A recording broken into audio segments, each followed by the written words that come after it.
లెక్కలను చూపెట్టి వీళ్ళు చెప్తున్నారు. కాబట్టి ఇక్కడ నిజాలు చెప్పాలని ఎవరు అనుకోవట్లేదు, మేం చెప్పింది నిజమని నమ్మమని అందరికీ చెప్తున్నారు. కానీ మూలధన వ్యయం జగన్ హయాంలో ఎందుకు తగ్గిపోయింది? ఎవరు అదే కదా, మూలధన వ్యయం జరగాలంటే అక్కడ చేతిలో పైసలు ఉన్నారు కదా. ఇప్పుడు చివరి 2 ఏళ్ళు మూలధన వ్యయం పెరిగింది.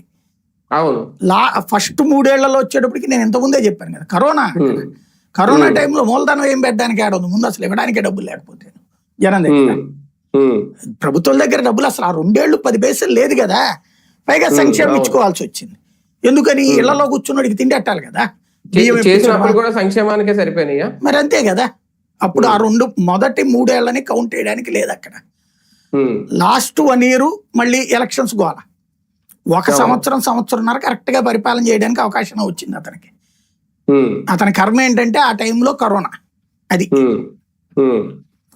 కరోనా మొత్తం గందరగోళానికి కారణం. అయితే అంత మాత్రాన అంత కరోనా సిచ్యుయేషన్ లో కూడా బడ్జెట్ పరంగా చూసుకున్నప్పుడు కేంద్ర ప్రభుత్వం ఇచ్చిన లెక్క ఈవెన్ ఎక్కడ ఎందుకు 2014-19 బడ్జెట్ లెక్కలు ఉంటాయి కదా, మనకి ఇవన్నీ ఏంటంటే నోటుతో చెప్పేది ఒకటి, పేపర్ మీద ఒకటి చూపెడుతున్నారు.